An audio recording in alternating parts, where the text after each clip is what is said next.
एक पंडित जी कथा सुना रहे थे, चोर आ गया घर में चोरी करने, लोग तो बैठे थे कथा में। अब वो चोर के अंदर तो कुछ मिला नहीं कमरे में सामान, तो उसने सोचा कि आ तो गया हूं, थोड़ी कथा ही सुन लो। तो कमरे में बैठा बैठा कथा सुनता रहा, तो वहां पंडित जी बता रहे थे कि भगवान श्री कृष्ण 5-6 वर्ष के हैं और वो बछड़ा चराने गौ चराने आते हैं, इतने सुंदर हैं, और गले में मणियों की मोतियों की माला डाले। और इसने सोचा कि यहाँ चोरी करने से क्या लाभ, वो 5-6 वर्ष का बालक एक तमाचा देंगे, छीन छान लेंगे, वहीं चलना चाहिए। लेकिन समस्या है कोई जगह नहीं समझ पाए कि वो जगह कहाँ है। अब तो लुटेरा तो था ही। रात को वो पंडित जी के घर पहुंचा, वो भादों का महीना, पानी गिर रहा था। पंडित जी ने उसकी आकृति देखी, लाठी लिए सिर से ऊंची, न प्रणाम न नमस्कार, और कोई ज्ञान तो था ही नहीं। महाराज एक बात सुनो, मैं लुटेरा आदमी हूं, आज आप जिस बालक की बात बता रहे थे वो बालक कहाँ आता है गैया चराने, सही पता बताओ, और नहीं तो मेरा स्वभाव खराब है। अरे पंडित जी ने सोचा जी तो बहुत बड़ा मूर्ख फंस गया। अगर मैं कहता हूँ कि 5000 वर्ष पहले द्वापर था तब की बातें हैं, तो मूर्ख तो है कि उठाए लाठी दे सिर में। पंडित जी ने बता दिया कि यहाँ से उत्तर दिशा की ओर चले जाओ, फिर एक नदी पड़ेगी, बड़ी सी नदी, वहां बहुत बड़ा मैदान होगा, वहां वो गैया चराने आते हैं। महाराज आते तो निश्चित है। अरे कैसे नहीं आएंगे? चलो ठीक। 1-2-3 दिन का भोजन का सामान बंधवाया और लाठी उठाई, चला। 3 दिन चला गया, वास्तव में नदी दिखी, बड़ा मैदान दिखा, तो सोचा कि मैदान तो यही है। बैठा रहा, 3 दिन का भोजन समाप्त हो गया, 3 दिन वही बैठा रहा, कभी पेड़ पे चढ़ जाए, कभी नीचे उतर जाए, दूर दूर तक गैया नहीं दिख रही। पंडित जी तो झूठ नहीं बोल सकते, ऐसा तो हो ही नहीं सकता, इतने बड़े विद्वान हो। 3 दिन के बाद जब 3 दिन भूखा रह गया तो देखा गैयों की घंटी की आवाज आई गले में, और एक आज आ गई गैया, और छोटे छोटे से बालक पीछे आ रहे थे, और भगवान कृष्ण भी थे। जो भगवान की त्रिभुवन मोहिनी स्वरूप को देखा तो गदगद हो गया। हरकत सही बताया था पंडित जी ने। अब वो गया पास में भगवान, वो तो जानते ही नहीं था कि जी भगवान। माला देखी, माला पड़ी थी मणियों की, मोतियों की, बड़ी मूल्यवान माला। तो माला झांके, फिर इधर चला जाए, फिर उधर चला जाए। दोपहर का समय हुआ, भगवान ने अपना दही भात निकाला कि भाई कुछ खाओगे? अब 3 दिन का तो भूखा था, कहाँ कुछ खाएंगे। दही भात खिलाया, इतना स्वादिष्ट। अब वो आगे पीछे घूमता रहा। भगवान ने कहा भाई कुछ काम है क्या, कहना क्या चाहते? अरे क्या बताएं, हम ये माला लेने के चक्कर में आपके पास आए थे। फिर कुछ मन ही नहीं, मन बदल गया हमारा। मन तो होता है कि ले ले, लेकिन एक मन कहता है कि नहीं लेना चाहिए। भगवान ने तुरंत उतार के दे दिया। ये तो बहुत भोला बालक। नहीं कहा ये माला उतार दी, तुम अच्छे नहीं लग रहे, इनकी चमक से तुम सुंदर लगते हो, डाले रहो, कोई बात नहीं, हम तो आए तो चले जाएंगे। नहीं भगवान ने कहा ऐसी तो हमारे घर में कई है। अच्छा का दूसरी, कहाँ दूसरी भी डाल ले? तो कहा हम रुकेंगे, कल हमको और दही भात लाना, और हम देख लेंगे आंख से कहाँ वैसी माला है तो ले जाएंगे, नहीं तो नहीं ले जाएंगे।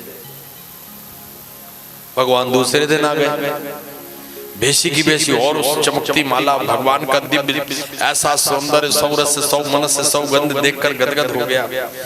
कुछ खिलाने पिलाने दिया तो और आनंद आया।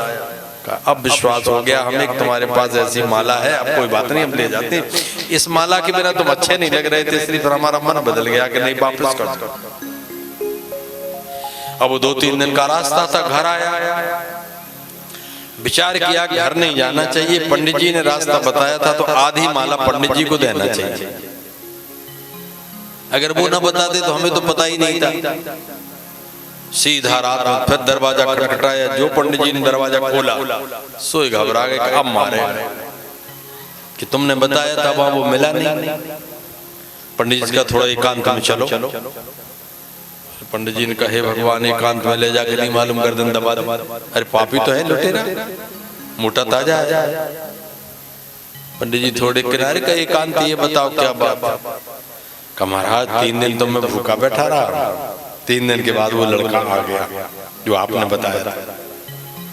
इतना सुंदर है, इतना सुंदर है महाराज, जब से वो दिख गया आप कुछ दिखाई नहीं देता, किसी को देखने का मन ही नहीं करता।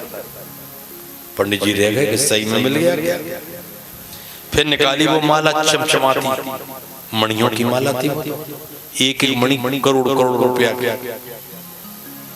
का ये माला है, ये लो, आधी आप रख लो, आधी मुझे दे दो, क्योंकि आपने रास्ता बताया था तो आधा आपको भी देना चाहिए, ईमानदारी का काम।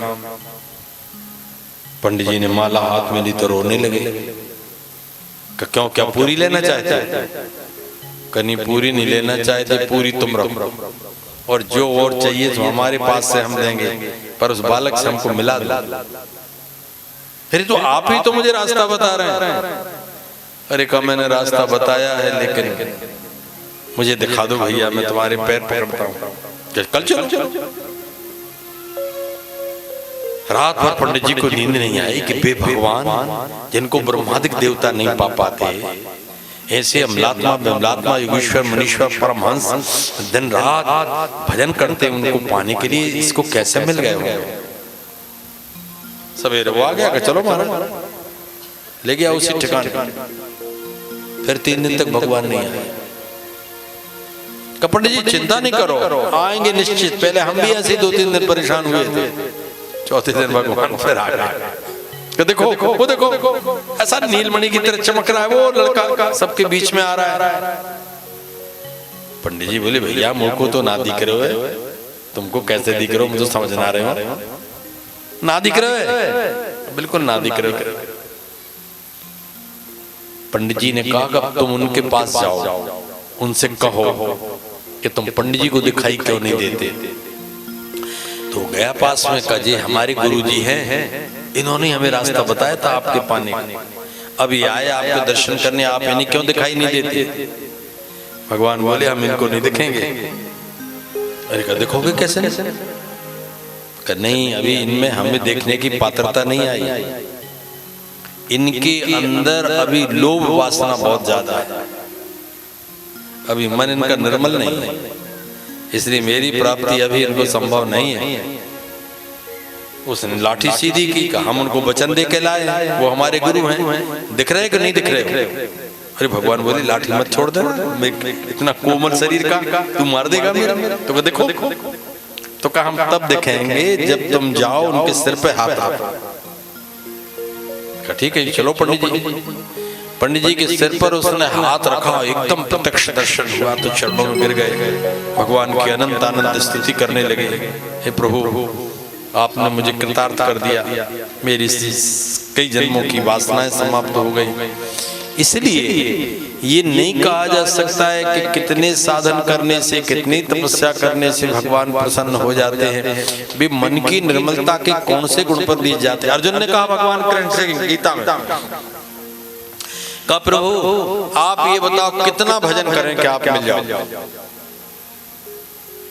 बोले भगवान बोले अनेक जन्म संसिद्धि ततो याद पराम गतिम, कई जन्म की सिद्धि। ना का आप तो सीधी बात करो, कितने अरब, कितने खरब, कितना जाप करें, कितना दान करें, कितना तीर्थ करें, कितनी बार जमुना नहाना।